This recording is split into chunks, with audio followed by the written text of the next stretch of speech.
Welcome everybody. Welcome to 3 strategies to make your online class more interactive. It looks like it's 1 o'clock, so let's get started. There are just a few of us today, so if you would like to just turn on your mic at any time and ask a question or make a comment, I'm good with that. I'm Nancy Woodward, Faculty Emeritus from Madison College in Madison, Wisconsin. And today I have Leanne. Leanne, how do you say your last name? Cordisco. Cordisco, assisting me, and she'll be monitoring the chat and doing all kinds of fun things in the background, right, Leanne? So again, welcome, welcome. Let me start with just making sure that everyone is finding the chat. So if you would just type a quick message in there as to where you're from. I'm here in Madison, Wisconsin, and it's a dreary, dreary cold day today, and I'm freezing. Okay, so you're from Oregon, and you're in Madison too, Leanne. And so the person in Oregon, I'm not sure of your name because that doesn't show up for me, but you're enjoying this dreary, record-setting, oh, Kelly, thank you, record-setting cold along with the rest of us, aren't you? It's really, really cold today. But all is good because it's going to go back into the 70s. So I've been teaching online for a very long time. I like to say when we were doing online via Pony Express. Hi, Dan in Madison, welcome. I remember way back when people were doing what they called online by mailing packets to people and having them fill out the packets, and that was online learning. So I have really seen online evolve, and here we are today with all kinds of wonderful tools that we can use when we're doing online teaching. So I am going to get started. Today, what I'd like to do, we have 3 objectives that we're going to look at today. First, we're going to summarize the 3 types of interaction in an online class. Second, we'll list some ways to increase online interaction in a class. And we'll also identify tools for further exploration that you can take with you today and you can check out on your own and try them out. Now, I'm using the word class today, but this also goes for trainings or one-time sessions or whatever it is that you do. You can use these tools and these techniques in any of those kinds of classes. So let me advance here. There we go. So there are 3 types of interaction strategies that we use in an online class.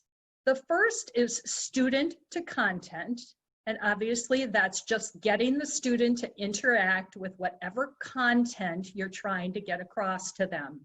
And in a class, you know, let's say a business class, you may have accounting kinds of things or management kinds of things, whatever that content is that you're using or getting the students to interact with.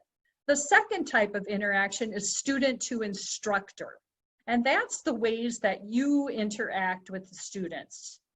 Thirdly, it's student to student, and we always want our students to be interacting with each other. So let's talk a little bit more about each of those. So the first one, student to content.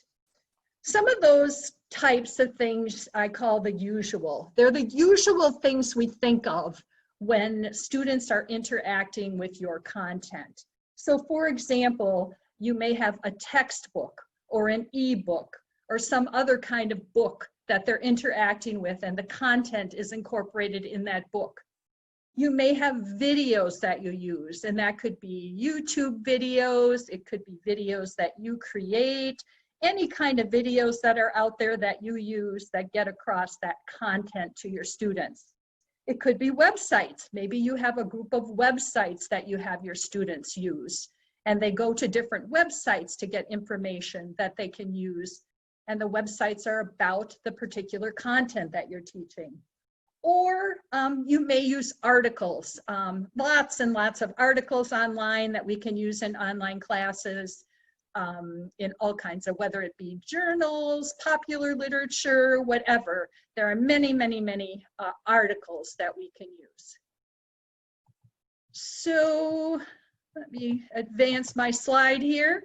I'm going to suggest something new to you. I'm thinking it's new to you. Maybe it's not. You can let me know in the chat. But I'm going to introduce you to a site called Whist Online. And let me pull that up for you. Give me 1 second. Leanne, would you confirm that you can see Whisk Online, please? Just confirming that we can see it. Sorry, yes? I was muted. Oh, yeah, that we happens. can absolutely see it. You bet. Excellent, excellent. So here we are at Whisk Online.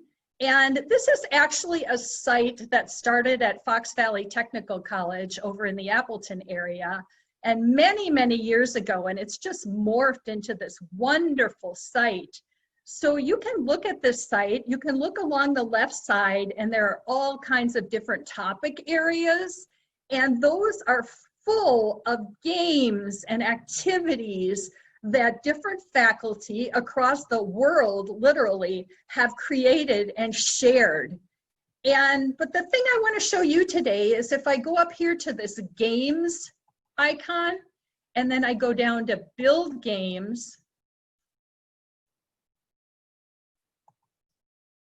I don't want this ad. There we go. You can actually build a game and look at how many different kinds of games are available. Everything from Jeopardy, which by the way is my favorite. I never miss watching Jeopardy. Memory matches, matching, all kinds of things. Build your knowledge. And they're simple to build. There's step-by-step instructions for each game so that you can build it by putting your content in. You can build a crossword puzzle for your students, flashcards, a baseball game where they answer questions and then they go through the different bases to get to home plate. Just a wonderful, wonderful resource. And if you don't want to create your own game, you can use one of the ones that one of the other faculty or teachers across the world have created and just use that game that they've shared. When you build your game, you have an option of making it private so that only you have access to it, or you have an option of sharing it with the world, which is what a lot of the faculty have already done when you're looking for those games to use. So a really great and innovative way for you to interact with, you and your students to interact with your content, whatever you happen to be teaching. Let me go back here.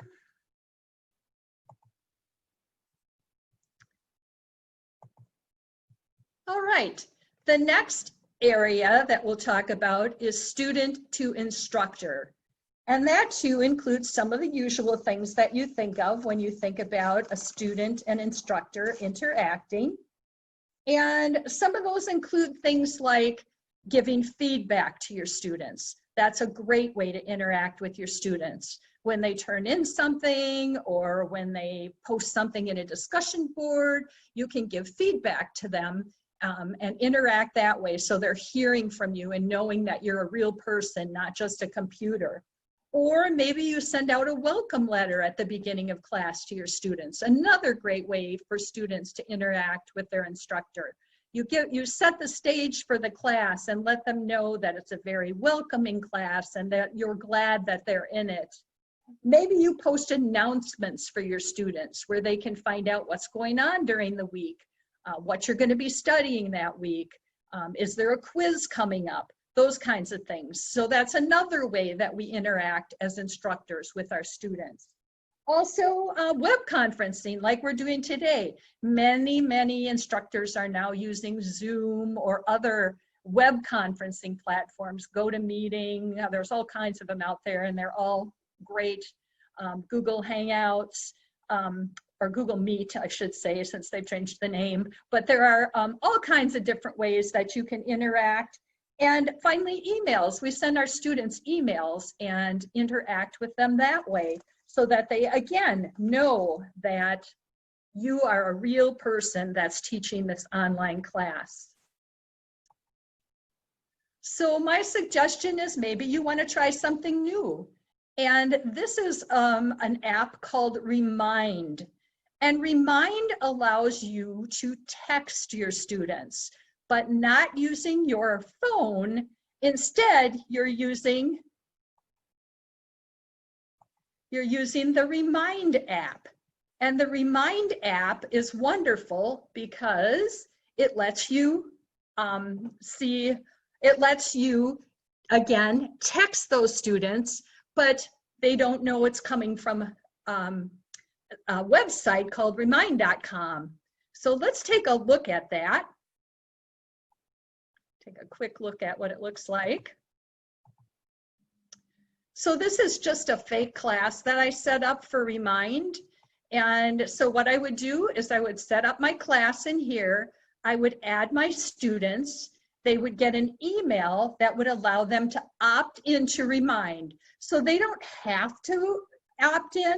It's only if they want to. But let's face it, we know most people are using texts these days. It's how we're all communicating.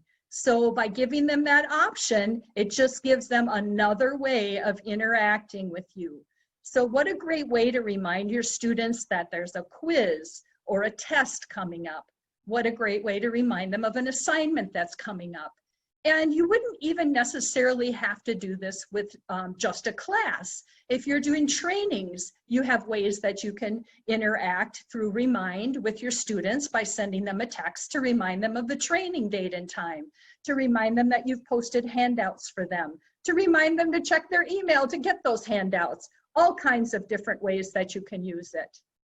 So what happens is the students, as I mentioned, they will get a notification and then they'll get a link, as you can see in this slide, where they then go to that link and then follow some simple instructions, and then they are easily signed up for Remind.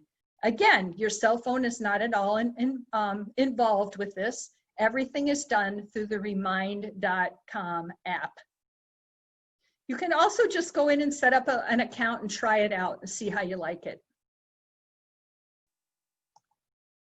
All right, next we'll talk a little bit about student to student.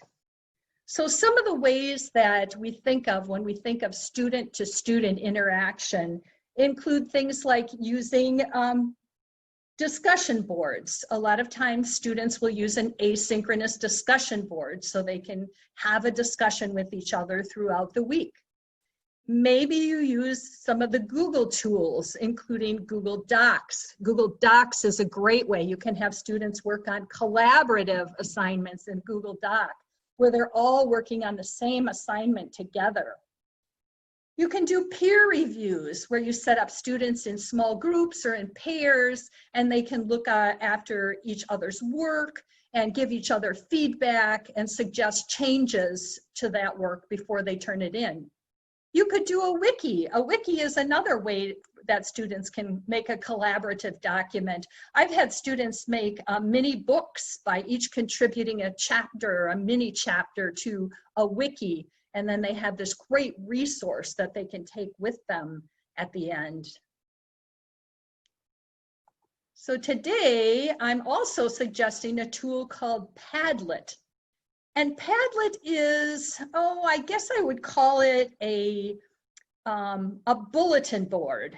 Let's take a look at it.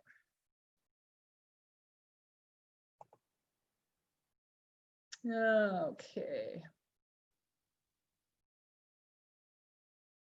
I think what I'm going to do first is show you this slide. Whoops.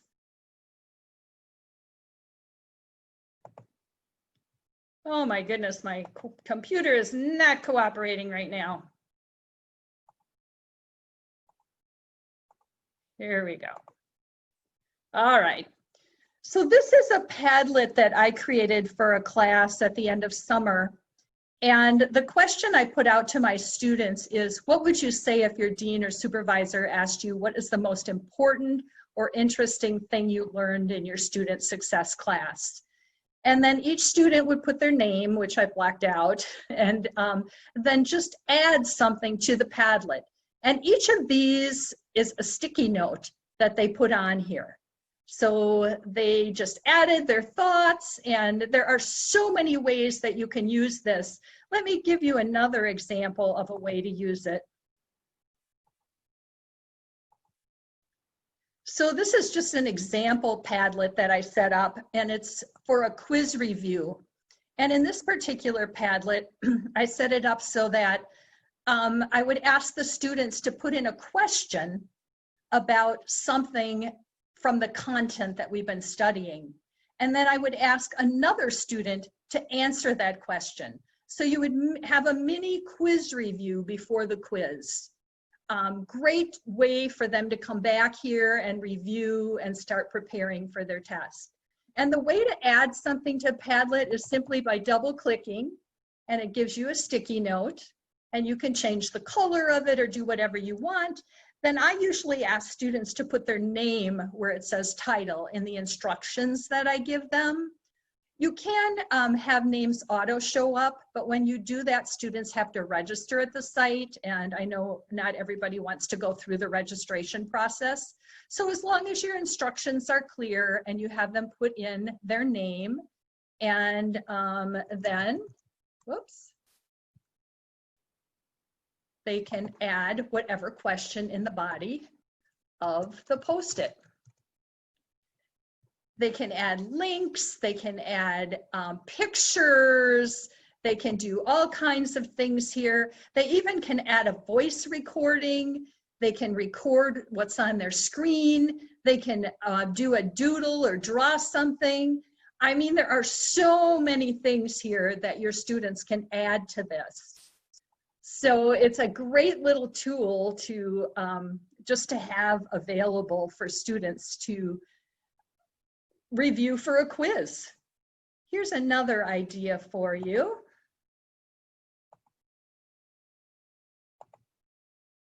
So in this Padlet, I called it a muddiest point Padlet. And in this one, you could have the students, have this available to the students when they're looking through their materials for the week, and they can post their muddiest point.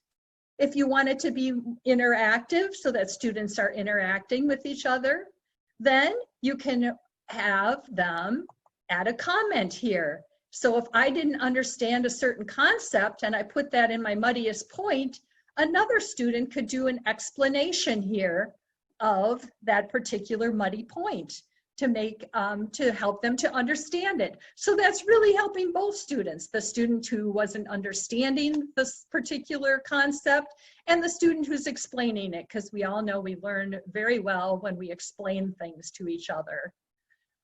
This tool really has unlimited possibilities, all kinds of things that you can do. Let me go back to our PowerPoint here.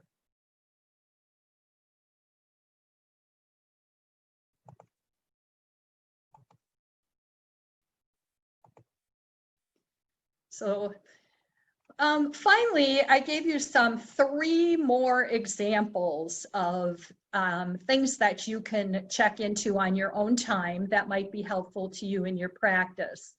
The first one is a student to content item, and it's called Quizlet. And Quizlet is great because it allows you to, you can make flashcards, the students can make flashcards, you can make quizzes, the students can make quizzes. So again, another way for them to practice the content that they're learning. It's free. All of these tools are completely free that I've given you today.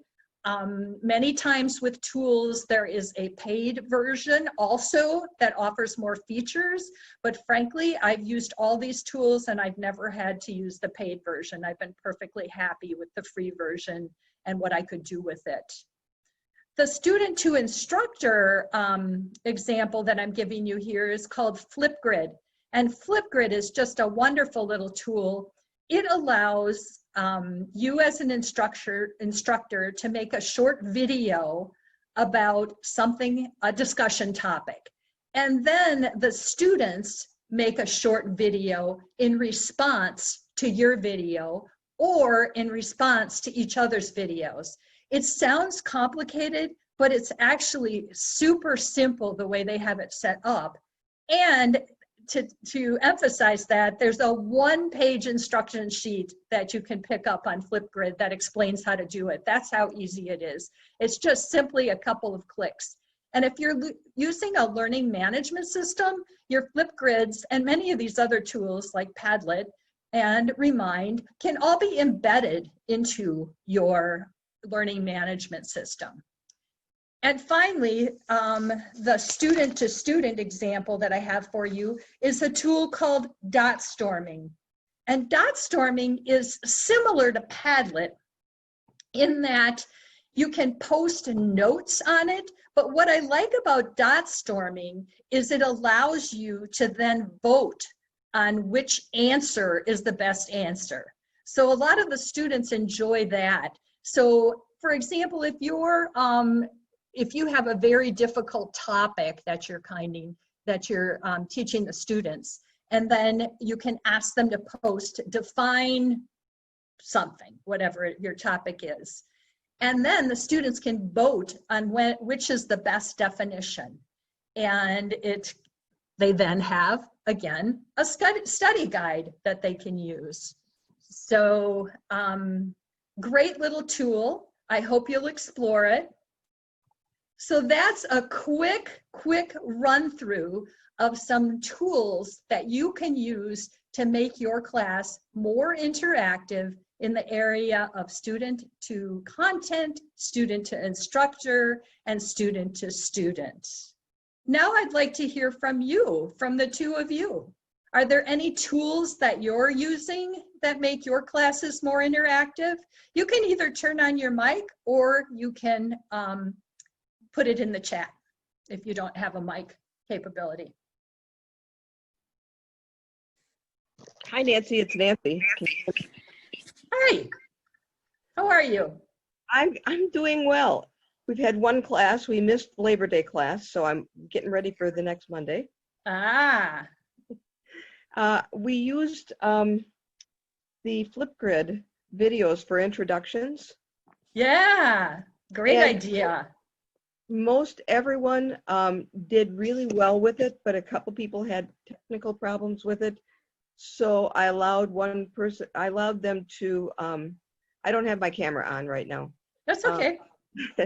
I allowed them, if they had technical problems, to create a short PowerPoint instead. And the crazy thing is, you know how I've had technical problems myself here, is I took my Flipgrid video that I made for your class and tried to upload it so that they could see me, and I could not get it to work. So I'm studying why I'm having a problem, and I think it's my end. I don't think it's their end. Oh, yeah, because I have to say, Flipgrid has been a pretty stable tool, but all of you should remember that right now, everything is overloaded. I mean, everyone's gone back to school, and all the tools and all the learning management systems and all the web conferencing is just on overload.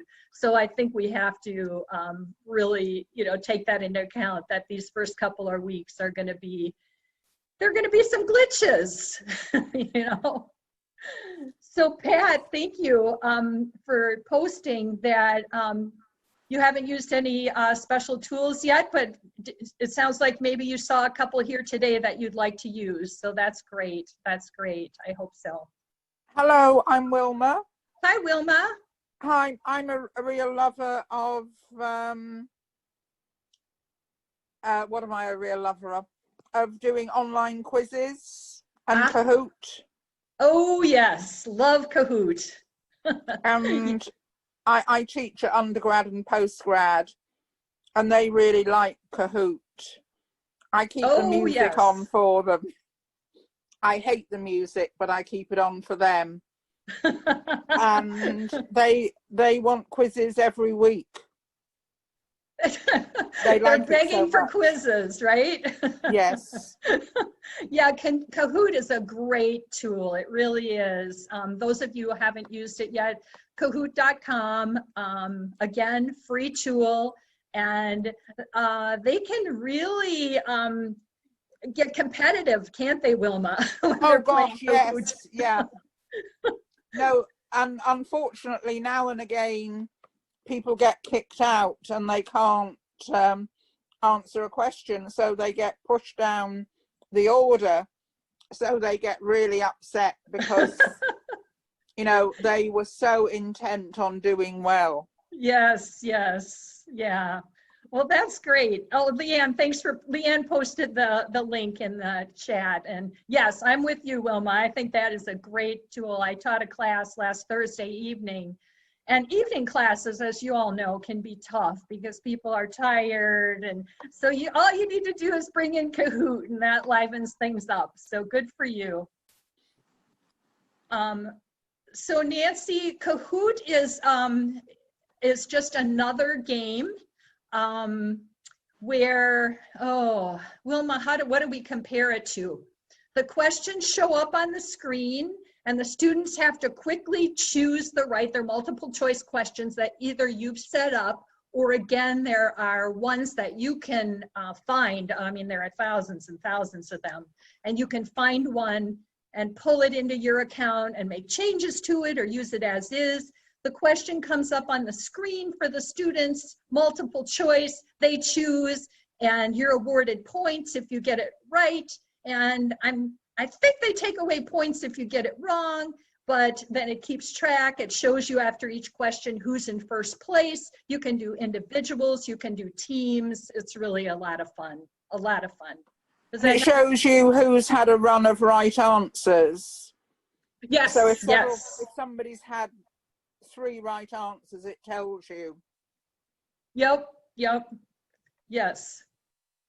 Yeah, Nancy, I think you would enjoy Kahoot. It really is a lot of fun. Not hard to use either.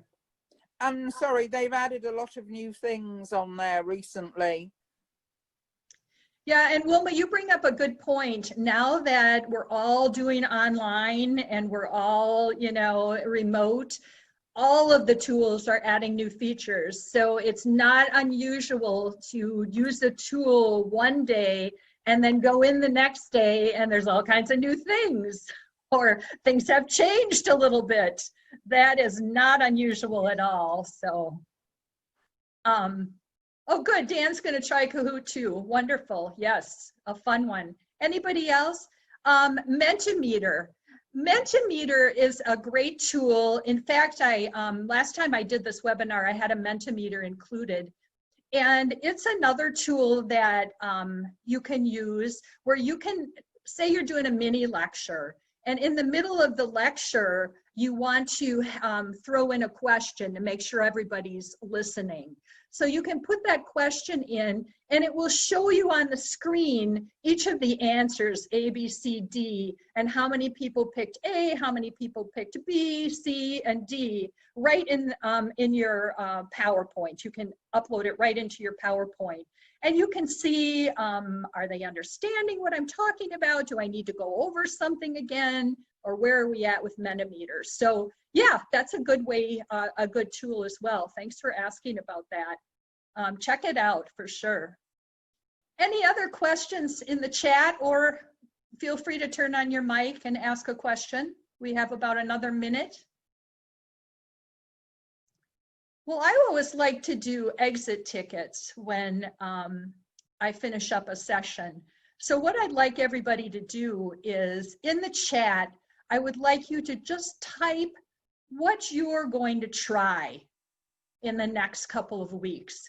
What are you going to try in your class or your session? Something we talked about today, or if you have a new idea, or if something popped into your mind that you'd like to try, just type that in the chat. And I want to thank you very much for coming today. And my email again is nwoodward@madisoncollege.edu if you'd like to get a hold of me for any reason. So thank you very much. Have a great rest of your day, everybody.